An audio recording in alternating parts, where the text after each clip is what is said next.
guys, welcome back to my YouTube channel. It's a girl Hamachi here with some Mocktown. Okay, so this video is a bit different from the usual I do.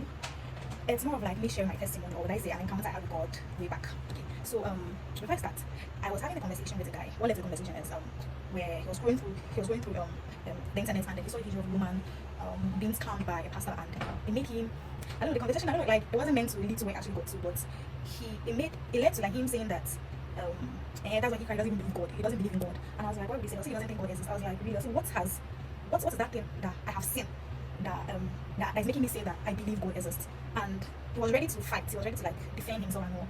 And I wanted to say something, but at the same time I felt this voice that said I should stop. I shouldn't like say anything to him. And then I felt like, and then I'm thinking about it, I was like, oh, I feel he hasn't had an encounter with God because it's only because God, nobody has seen God, but so it's only those who have had an encounter. I'm sure some people too, because of what they've been through, they don't believe that God exists, and then maybe they prayed and then their prayers weren't answered, so they feel like there's no God to have. So I was like, oh, I feel he hasn't had any encounter with God, that's why he is saying this. So and then I'm thinking about, I was like, let me just come and share my testimony of like my testimony to say that like God actually exists. Okay, I know it's really not easy.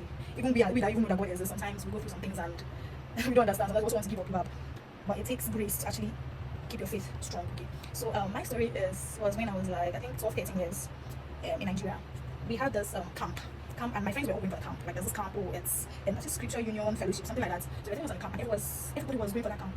And my mom said, oh, since we don't attend that church, we shouldn't go. Since we don't attend fellowship, we shouldn't go. I was like, oh, I had to beg her, and she finally agreed that I go with them to the camp. So I reached the camp, we were all happy. We got in, the final has allowed me, but there, so I packed my, sorry, we got to the camp, I packed my stuff. I was so happy. I was a good girl. I was a good girl throughout that day because the camp was kind of like impromptu. I had it, so the camp was like the next day. So I told my mom like in the afternoon. So I had to like pack my stuff. She had to rush to go buy provisions. That it was like a 3 weeks camp. So she had to go buy provisions. 3 weeks. That's go buy provisions that I was taking for the camp. So I was excited, and I was a good girl that day. I remember being a good girl because I didn't want to do anything. I was like, well, I shouldn't let me go for the camp. I just had to give me money for the camp. So reaching there, we finished, and then the next day she woke me very early. She took me to where we were taking the bus because we all went together. So like the place where we all to take the bus and go together. She took me there, and then she stayed there until so she stayed there until we left. And when we got there, we settled down. So they took us around the place to show us around. I forgot what that thing is called. To show us around, and then after everything we ate, and then we settled down. When it was time for us to sleep, this is when my story begins. So yeah, when it was time for us to sleep, all my friends, after we did a little just before sleeping, and then they all slept. I remember laying on my bed and I was like, God, please.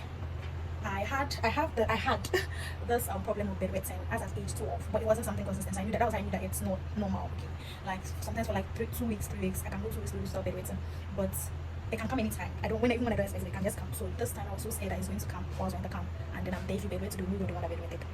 So I was there laying on my bed. I was like, God, please, if I want you to help me not to bedwet today, and if you help me today, please make it permanent. I shouldn't bedwet again. It was a prayer I said to God. I remember saying to God, like, God, please. As I used to go around, I was like, God, please, let me not bedwet today. And if you make it happen, please, it should never happen again. It should be permanent. I shouldn't bedwet again. I said that prayer, and throughout my stay there, I didn't bedwet. I woke up the next day. I was so scared to look at myself. When I looked, everything was dry. I was on top bed, so the person down there also did it. I was looking at her, I had to see if she was going to complain, oh, you bedwetted, and then that's dropped and then poured on me. She didn't see it. I was like, God, I think we got this one, then I drum. I was like, God, I thank you so much. I was so happy. And we finished the camp. I think we stayed there for like 2 weeks or 3 weeks. We finished, and then when I got home from them, I never bedwetted.